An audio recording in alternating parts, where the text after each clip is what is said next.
Muy buenos días, mis queridos hermanos, bienvenidos en esta hermosa mañana. Alabamos a Dios y glorificamos su santo nombre por la bendición de podernos levantar, de poder ver la luz del sol y el tener la bendición de poder acercarnos a Él, mis queridos hermanos. Es un gozo y es un privilegio, como siempre, volvernos a reencontrar por este lugar. Y quiero compartir con ustedes, como de costumbre, lo que dicen las Escrituras, como lo dice acá el Mateo capítulo 21. Estamos en este capítulo, ¿verdad? Estamos hablando de la Semana Santa, estamos hablando de lo que el Señor hizo cuando entró, limpió el templo, purificó el templo. Hablamos de que el Señor hizo cosas antes de la crucifixión. Y queremos hablar de algo que surgió como una advertencia para el pueblo de Israel, pero también una advertencia para nosotros como parte del pueblo de Dios. Somos sus hijos, somos su iglesia, y Dios espera muchas cosas de usted y de mí. Por eso me llama la atención, ¿no? Que no nos podemos centrar solamente en la entrada en triunfar y en la muerte, sepultura y resurrección, sino que previo a todo eso, el Señor hizo un montón de cosas extraordinarias y advirtió de grandes cosas al pueblo. Y yo quiero que durante este tiempo nosotros seamos también conscientes de todo esto que el Señor ha dicho. Y dice la palabra de Dios en el capítulo 21 de Mateo, versículo 18. Por la mañana, volviendo a la ciudad, tuvo hambre. Y viendo una higuera cerca del camino, vino a ella y no halló en ella sino hojas solamente. Y le dijo, nunca jamás nazca de ti fruto. Y luego se secó la higuera. Y viendo esto, los discípulos decían maravillados, ¿cómo es que se secó enseguida la higuera? Respondiendo Jesús le dijo, de cierto os digo, que si tuviereis fe y no dudaréis, no solo haréis esto de la higuera, sino que si a este monte dijeres, quítate y échate en el mar, será hecho. Todo lo que pidieres en oración, creyendo, lo recibiréis. Padre, te damos gracias en esta hermosa mañana por este hermoso tiempo. Gracias por tu misericordia, por tu bondad y por tu fidelidad. Abre nuestras mentes, abre nuestros corazones. Que en esta mañana la palabra obre en nosotros, Señor. Genere en nosotros lo que tú quieres, Padre bendito. Gracias porque es un gozo, Señor, poder reunirnos en tu nombre. Gracias te damos en el nombre de Jesús. Amén. Entonces todos conocemos este relato, conocemos esta parte de la semana de la crucifixión como la maldición de la higuera estéril. E incluso es un poco dramática, un poco escandalosa, un poco confusa para muchos. Lo que más llama la atención de la gente es ¿por qué el Señor le dijo eso a esa higuera? Especialmente cuando dice, y no era el tiempo todavía de dar frutos, ¿no? Ahora, lo que usted debe entender es que luego de la purificación del templo, el Señor Jesús vuelve, ¿verdad?, a descansar. Dice la palabra que se fue de allí, de ese lugar a Betania, descansó, y al otro día venía rumbo otra vez a Jerusalén, y en el camino vio la higuera. Ahora, hay una lección aquí. Hay un propósito detrás de todo esto. Nunca piense usted como muchos se presentan a la palabra de Dios como diciendo, viendo defectos y buscando errores y viendo como que el Señor no era como parecía ser y como decía ser. Uno tiene que ir a la Biblia con mucha humildad y con mucho temor y reverencia. Hay propósitos detrás de lo que el Señor permitió, detrás de lo que el Señor hizo, especialmente si tomamos en consideración su entrada triunfal, la purificación del templo, y ahora esto que está en escena tenía un propósito. El propósito era enseñarles a sus discípulos una gran lección. Lo primero que yo debo saber es que Jesucristo es Dios, y si Él es Dios, Él lo que hace, lo hace con un buen propósito, con una muy buena intención y con un profundo deseo de que aprendamos y crezcamos. Eso es lo que debo siempre ver cuando voy a la Escritura. Él sabía cuando se secó ese árbol que debía tener algún provecho en el tiempo en que estaba. Sin embargo, no encontró nada, solo hojas, pero sin fruto ni provecho. ¿Le gustaría a usted tener en su casa un árbol de manzana? ¿O quizás un árbol de mango? O quizás un árbol de aguacate que solamente le dé hoja y que solamente le dé follaje. ¿Qué pensaría usted de una mata de limón que siembra con tanto anhelo, con tanta esperanza de que cuando se acerque a él en algún momento, en alguna etapa, usted pueda conseguir en él frutos? Yo creo que nadie sembraría plátanos, nadie sembraría calabazas, auyama, nadie sembraría maíz, y cada vez que se acercara a la mata de maíz o al árbol, no consiga nada. Bueno, algo muy parecido tiene esto que decirnos a nosotros. Ahora, la pregunta que siempre surge es, ¿por qué Jesús maldijo la higuera si no era la temporada correcta para los higos? Mire, la respuesta a esta pregunta se puede determinar estudiando las características de la higuera. Si no conocemos la higuera, se nos hace difícil entender. Pero los discípulos y los que se movían en ese tiempo de Jesús entendían muy bien la enseñanza, porque era algo que Dios siempre había usado para ilustrar a Israel. Por lo tanto, ellos estaban en contexto, comprendían lo que el Señor quería decir. Pero para nosotros es un poco complicado al no tener contacto ni conocer de cierta manera lo relacionado a este árbol. Entonces, haciendo un estudio honesto y sincero, uno puede observar que el fruto de la higuera generalmente aparece antes que las hojas. En pocas palabras, ese árbol era una estafa, mis amados hermanos. Ese árbol era un engaño. El fruto es lo que sale primero, aparece antes que las hojas. Y como el fruto es verde, se mezcla con las hojas hasta que está casi maduro. Por lo tanto, cuando Jesús y sus discípulos vieron desde la distancia que el árbol tenía hoja, habría esperado que también tuviera fruto. Dice la Biblia claramente que el Señor se acercó, mis amados hermanos. Se acercó, tuvo hambre, se acercó. Y viendo la higuera cerca del camino vino a ella y no halló en ella nada sino hojas solamente. Ahora, el Señor no lo engañó, la higuera. El Señor no iba solo, el Señor iba con sus discípulos. Pero Él quería darnos una lección, quería mostrarnos. Entonces, primero, si tenía hojas, debía tener algún fruto, aunque sea lo que llaman los judíos el tax, lo que sale previo, antes a que se convierta en higo. Las brevas que llaman. Pero no había nada. Ese árbol solamente tenía hojas, aunque se dice que cada árbol suele producir de 2 a 3 cosechas de higo cada temporada. Habría una cosecha temprana, en primavera, seguida de 1 o 2 cosechas posteriores. Y en algunas partes de Israel, dependiendo del clima y de las condiciones, también era posible que un árbol produjera fruto casi de los 12 meses del año, 10 meses. Eso también explica por qué Jesús y sus discípulos buscarían fruto en la higuera, incluso si no estaba en la temporada de crecimiento principalmente. El hecho de que este árbol ya tuviera hoja, aunque tuviera en una elevación más alta, alrededor de Jerusalén, debería tener algo, aunque sea el taz, y por lo tanto no era justificable que hubiera solamente hojas, mis queridos hermanos. No era justificable. Ahora, la lección de la higuera es que nosotros debemos dar frutos. Por supuesto, especialmente Israel. El Señor había estado en el templo anteriormente. Había tenido que sacar a los cambistas. Había fruto en el templo, no había fruto. Había follaje, había conocimiento, había quizás pretensiones, había quizás una apariencia, había quizás un montón de cosas, pero no había lo que el Señor esperaba. No había fruto de arrepentimiento. No había fruto de temor de Dios. No había fruto absolutamente de buenas obras. Lo que había era una cueva de ladrones. Por lo tanto, mis queridos hermanos, la lección de la higuera es que debemos dar fruto espiritual. No solamente follaje, no solamente apariencia, no solamente fachada. Fruto espiritual. No es solamente dar una apariencia de religiosidad. Dios juzga la falta de fruto y espera que aquellos que tengan una relación con Él den mucho fruto. Así dice San Juan capítulo 15, versículo 58. Que llevemos mucho fruto. Eso espera Dios.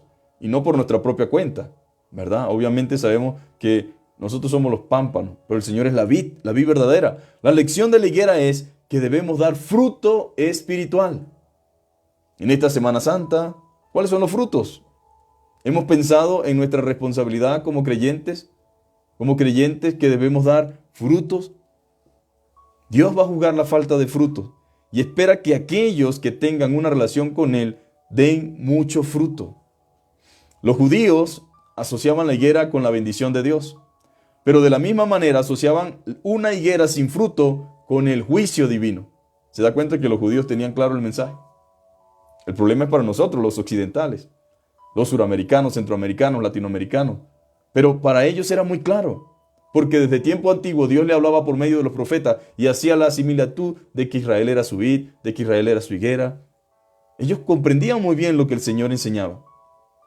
Así como sabían que la higuera representaba cuando daba fruto la prosperidad y la bendición de Dios, también era cierto que en la mente de ellos comprendían que una higuera sin fruto habla de juicio divino, habla de castigo que vendría sobre la nación de Israel por causa de sus pecados. Dios le dice en Jeremías 8:13 que sus vides quedarían sin uva y sus higueras sin hojas y sin higos. Y el mismo Señor Jesucristo habría de usar esta figura de una higuera estéril con la connotación de castigo y de juicio. Ahora, qué hermoso es la palabra, ¿verdad? Qué bueno es el Señor que nos muestra que el cristiano no se mide por cómo se ve, sino por sus frutos. Por sus frutos lo conoceréis. A veces un cristiano no puede hablar, no puede presentarse, pero hay algo que da testimonio de él. Son sus obras, sus acciones, su fruto. Es su vida misma.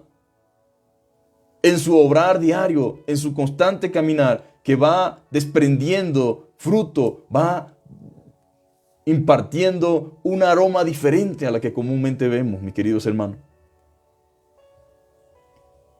La maldición de la higuera estéril no era otra cosa que una especie de parábola profética del juicio de Dios que habría de caer sobre el sistema religioso de Israel, pero que también caerá sobre aquellos que tienen vanas profesiones. Es lo que dice la palabra. Algunas personas, pedantemente, han hablado de esta historia que estamos considerando de una manera muy insensata, mis amados hermanos. Como que si es un error, como que si es una confusión, como que el Señor contradice su carácter, pero no es así, mis amados hermanos. La han interpretado en el sentido de que nuestro Señor actuó como actuamos los mortales de la tierra, ¿verdad? Como actuamos nosotros, pero no. Algunos dicen, teniendo hambre, pensó únicamente en su necesidad y esperando ser confortado y reanimado con unos cuantos higos verdes, se acercó al árbol por equivocación, al no encontrar ningún fruto en el árbol. Esto no tiene sentido cuando la Biblia nos dice por qué caviláis en vuestros corazones. O sea, el Señor puede leer la mente, el pensamiento, el corazón. El salmista decía, aún no está la palabra en mi boca y aquí que tú lo sabes todo. Por lo tanto, el Señor no se pudo haber acercado a ese árbol sin saber si tenía o no tenía. No olvidemos que Él era 100% hombre, pero 100% Dios. Él podía percibir la intención de los corazones. Él podía prever con anticipación. Y la Biblia nos demuestra que Él lee la mente y el corazón. Y el salmista expresa, ni siquiera ha llegado la palabra en mi boca, cuando he aquí tú lo sabes todo. Ahora, ya que era la estación del año, cuando no tenía derecho a esperar que hubiese alguno, se sintió vejado, dicen estos comentaristas erróneamente, y maldijo al árbol como si hubiese sido un agente responsable. Esta visión del caso es el producto de la insensatez del observador. Esa no es la verdad. Nuestro Señor no deseaba simplemente maldecir la higuera porque yo soy Dios y soy así. No. Ciertamente Dios es soberano y poderoso, pero Él tiene un carácter santo y puro y noble. Nuestro Señor deseaba era enseñar algo a sus discípulos, enseñarnos algo a usted y a mí, enseñarnos algo relativo a la ruina de Jerusalén. La recepción que le fue brindada a Jerusalén, o la que le brindó Jerusalén al Señor, era muy prometedora. Hosana al Hijo de David, salve Señor. Bendito el que viene en el nombre del Señor. Pero no resultó en nada, mis amados hermanos. Sus sonoros hosanas se convertirían en crucifícale. Nuestro Señor habría, mis amados hermanos, podido usar la higuera con un propósito excelente. Dice Spurgeon, Él pudo haberlo usado si hubiera ordenado que se utilizara como combustible para calentar las manos frías. Debió haber usado a esa higuera para el fuego, para calentar las manos frías. Pero, dice Spurgeon, hizo algo mejor que eso. al utilizarla para calentar los corazones fríos. La enseñanza tiene una aplicación directa al pueblo de Israel, pero tiene también una aplicación trascendental a todo aquel que confiese o profese seguir a Cristo. Esa es la verdad. Esta enseñanza debe despertar en nosotros una sana preocupación en observar y mirar cómo andamos, cómo vivimos, cómo nos comportamos, qué estamos haciendo a la luz de la verdad del Evangelio. Debe mostrarnos a nosotros muchas cosas, mis queridos hermanos. El nombre de santo, si no está justificado por la santidad, es una ofensa para los hombres. Si decimos que somos santos, pero no está justificado por la santidad, es una ofensa para los hombres. Y mucho más para un Dios santo. Una sonora y atrevida confesión de cristianismo sin una vida cristiana que la respalde es una mentira aborrecible a Dios y al hombre. Una ofensa contra la verdad es una deshonra a la fe. Ahora, otra lección en este capítulo de la higuera es que vamos a ser inspeccionados por el rey. Dios va a acercarse. Imagínense que somos un árbol. Él es la vid y nosotros los pámpanos. El Señor se acerca a ver. Así como usted se acerca a su mata de limón, a su mata de aguacate, a su mata de mango. Usted quiere conseguir algo. Está bien, hay un tiempo prudencial, ¿no? En el cual uno entiende que está en un proceso de formación. Pero llega un momento que si está llena de follaje, llena de hojas, ese árbol me está diciendo algo.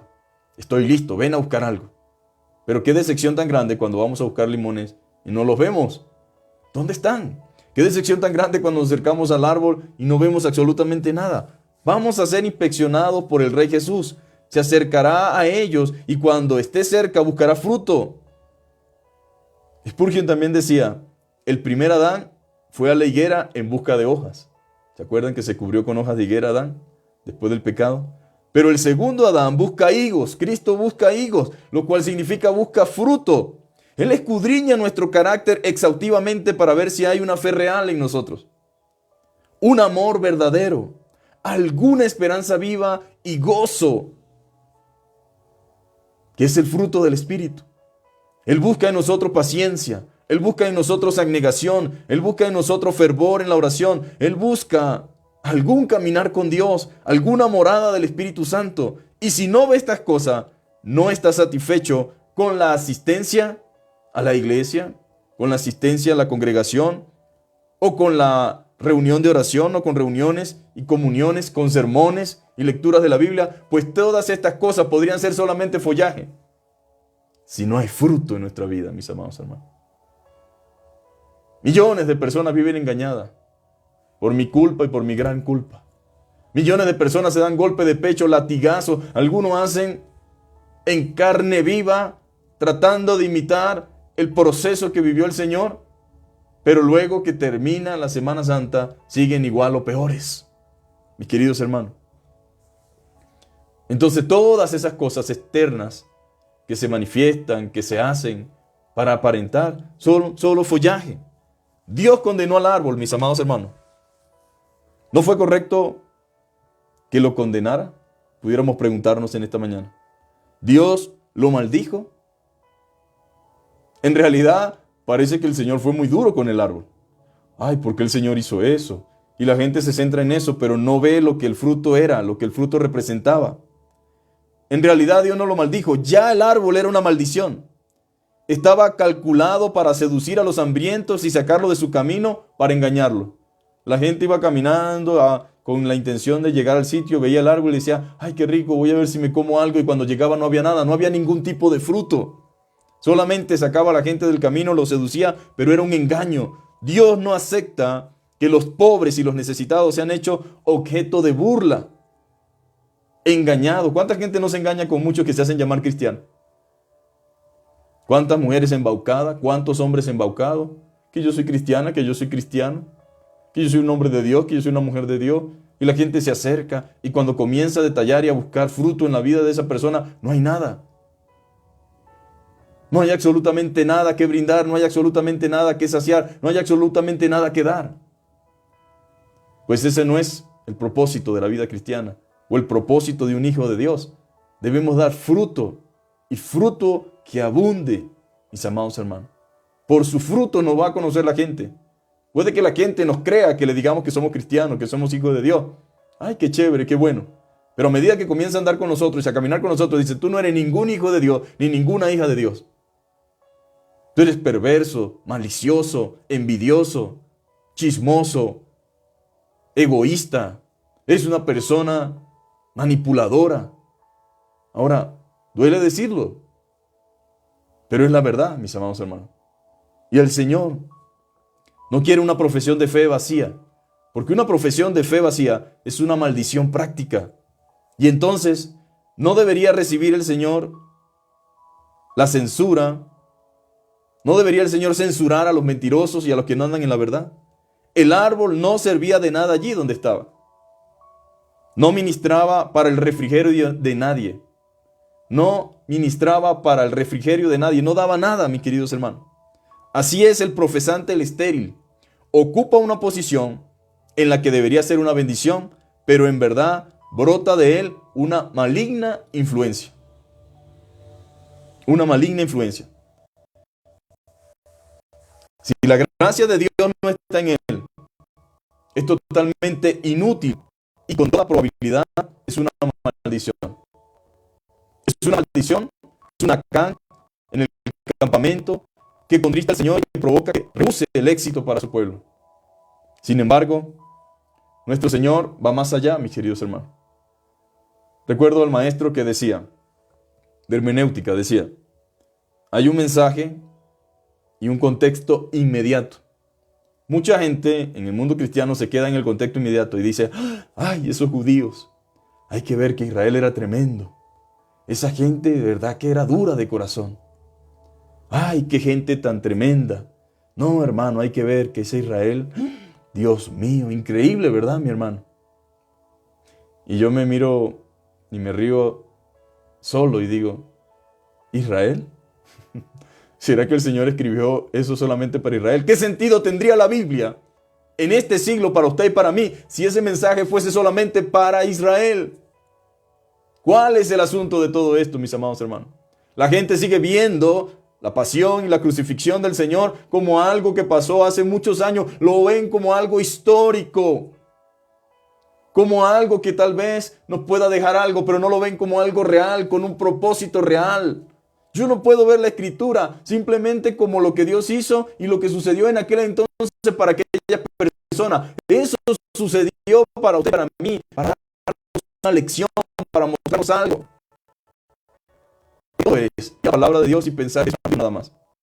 No, mis amados hermanos.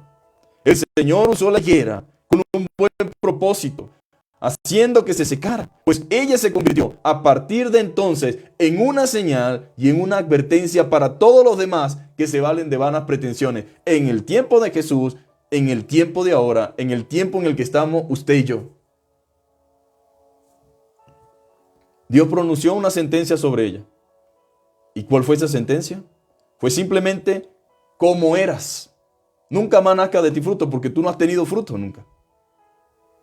El hecho de que tengas hojas y no tengas el taz que necesitábamos agarrar en esta mañana, significa que tú no tienes fruto. Por lo tanto, el Señor, su sentencia fue de acorde a lo que el árbol era y representaba.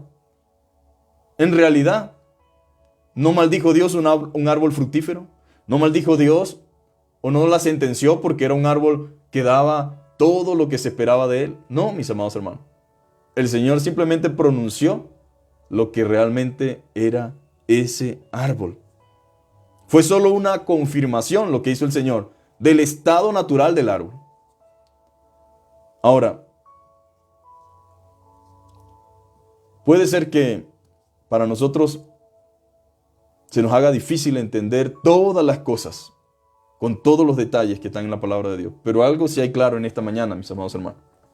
Nosotros debemos dar frutos. La iglesia debe dar fruto. Su familia debe dar fruto. Su vida espiritual debe dar fruto. Así como queremos las bendiciones, ¿verdad? Que dice la palabra de Dios, decimos, ay, el Salmo 23. Ay, la Biblia dice el Salmo 21, el Salmo 27. Mira las promesas que hay para el pueblo de Dios. Efesios dice que de ambos pueblos hizo uno. Entonces, si la sentencia aplica para ese pueblo, también aplica para nosotros. Si solo vivimos de apariencia, si solo vivimos simplemente de follaje, pues debemos examinarnos, mis amados hermanos, y pedir al Señor que en su nombre y mediante su poder nosotros podamos dar fruto. Pero no nos conformemos con parecer un árbol bonito. No nos conformemos simplemente con que todo el mundo admire ese árbol de lo bonito que es, sino que cada persona que se acerque pueda tomar algo de ese árbol. Que cada persona que se acerque pueda ser alimentado de ese árbol. Que cada persona que se acerque pueda ser bendecido a través de ese árbol. Ese es el propósito de Dios. Viendo una higuera cerca del camino, vino a ella y no halló nada en ella, sino hojas solamente. Y le dijo, nunca jamás nazca de ti fruto. Y luego se secó la higuera.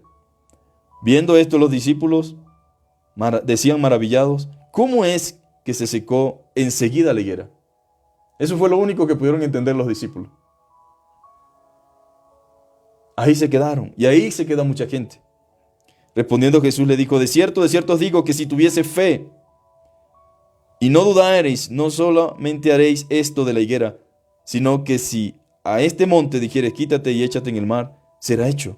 Y todo lo que pidieres en oración creyendo, lo recibiréis. Pocas palabras, el Señor sacó otra lección para sus discípulos. Sacó otra lección también para nosotros, que tiene que ver con la oración, con la confianza en Dios. Ahora, el Señor nunca movió ninguna montaña. No hay en el Evangelio ningún registro de que Dios haya movido una montaña durante su ministerio terrenal. Tampoco significa que el propósito de la enseñanza es que andemos por allí parados en las montañas diciéndole que se mueva. Pero la enseñanza sí es, mis amados hermanos, que las cosas espirituales y las cosas difíciles espiritualmente hablando, mediante la oración, mediante el poder de ella, pueden ser transformadas y pueden ser cambiadas. La oración sí es, confía en Dios. Confíen en el Señor. Manténganse firme en el Señor a pesar de ella, en medio de. Nosotros podemos, mis amados hermanos, estar seguros de que hay propósito de Dios detrás de todo lo que acontece. En algunas ocasiones, la oración se convierte para nosotros en la fuente de poder y de fortalecimiento espiritual. Tal vez no vamos a mover la montaña, pero vamos a tener la suficiente fuerza por el poder del Espíritu para escalar la montaña y atravesarla. En otras ocasiones, vamos a recibir fuerzas del cielo para hacer frente a la adversidad, a la dificultad. Pero debemos tener confianza en el Señor. Si ustedes tienen confianza y fe y no dudan, sino que mantienen su confianza en Dios, no solo haréis esto de la higuera, sino que si a ese monte dijeres, quítate y échate en el mar, será hecho. Y todo lo que pidieres en oración creyendo, lo recibiremos. Pues ellos ya sabían que todo ese pidieras en oración creyendo lo recibiréis, si estaba de acuerdo a la voluntad de Dios, si era parte de su plan, si era parte de su propósito. Pero la enseñanza es, confiemos en Dios, mis amados hermanos. Que demos frutos, que realmente seamos de provecho, mis amados hermanos, en nuestra vida espiritual y en nuestra vida de cristiano. Vamos a orar en esta mañana. Vamos a pedir al Señor que nos bendiga, que nos ayude, que podamos meditar sobre la palabra y podamos compartir con otros también. Padre, gracias en el nombre de Jesús por tu verdad, Señor. Gracias porque ella permanece para siempre, Señor. Gracias por tus siervos, por tus siervas que se esfuerzan, Señor. Padre, por llevarnos, Señor, lo que tú quieres que nosotros escuchemos, Señor. Padre, agradezco tu misericordia para con nosotros, que como bien dice la Escritura, son nuevas cada mañana, Señor. Oh, Padre amado, fue triste, Señor, lo que sentiste, lloraste sobre Jerusalén, te dolió la actitud del pueblo, te dolió en lo que habían convertido la casa de Dios, la indiferencia, la apatía. Señor, la pérdida de misericordia y de amor. Una conducta, Señor, totalmente contraria a tu palabra y a tu voluntad. Señor, con tristeza, Señor, no encontraste fruto, Señor. Tu palabra dice, según Juan, mientras predicaba en el desierto de Judea, arrepentidos y convertidos, hace frutos dignos de arrepentimiento, Señor. Padre, ayúdanos como iglesia a entender, Señor, que tú esperas de nosotros frutos, Señor, que tú esperas de nosotros frutos que glorifiquen tu nombre, Señor. Te pedimos en esta hora que fortalezca nuestras vidas, Señor, que fortalezca nuestros corazones, Señor, que nos ayudes en nuestra vida espiritual, que podamos vencer, Señor, todo lo que se opone, todo lo que nos limita, todo lo que quita, Señor, lo necesario para vivir de acuerdo a tu palabra. Oh Dios, Señor, fortalece nuestros corazones, nuestras mentes, Señor. Padre, que entendamos, Señor amado, que de nada sirve el follaje, Señor, ni la apariencia, si realmente no hay frutos, Señor. Si realmente nadie puede ser bendecido a través de esos frutos, Señor. Ocupamos espacio, engañamos a la gente, te deshonramos a ti, Señor. Oh Padre, guárdanos y ayúdanos, Señor, y bendícenos, Señor, como hijos tuyos. Señor, en este momento oramos también, Señor, por cada uno de nuestros hermanos que están, quizás, Padre amado, en esta mañana, siendo, Padre amado, ministrados por ti, Señor. Ayúdales, Padre amado. Tu palabra dice que un corazón contrito y humillado tú no rechazas, Señor. El problema aquí no es lo que hemos hecho antes, sino lo que vamos a hacer ahora, después de oír tu palabra, Señor. Pedimos, Señor, que en el nombre de Jesús fortalezcas, Señor, tu obra. Fortalezcas a cada hermano, a cada hermana, según sea su necesidad, Señor. También queremos orar, Señor, porque de eso se trata. Poner delante de ti nuestros problemas, nuestras dificultades, nuestras adversidades. Orar, Señor, para que tú hagas, para que tú muevas según tu propósito, según tu voluntad, para que tú fortalezcas, reafirmes nuestra fe, nuestra confianza, Señor.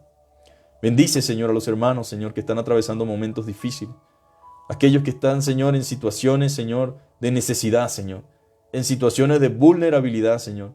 En situaciones, Señor, en el cual, Padre amado, están esperando, Señor, tu intervención, tu poder, tu milagro, Señor.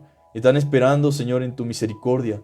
Glorifícate, Señor. Ayúdales y socórreles. Levántales, restáurales, reafírmales, Señor. Padre amado, oramos, Señor, por los matrimonios en esta hora, Señor. Oh, Padre amado, el matrimonio, Señor, tiene un propósito, Dios amado. Mostrar tu gloria en este mundo, Señor. ¿Cuántas familias, Señor, engañadas, Señor, embaucadas, Señor? Familias, Señor, desesperanzadas, Señor. Dejando, Señor, de vivir lo que tú quieres para ellos, Señor. Producto, Señor, del pecado, la infidelidad, el orgullo. Señor, la altivez, la falta de perdón, la falta de disposición, Señor. Yo te pido en el nombre de Jesús que tú bendigas cada hogar en esta mañana, Señor. Puedas bendecir cada matrimonio, Señor. Padre, ciertamente, Señor, en el matrimonio, Señor, morimos a nosotros mismos, Señor.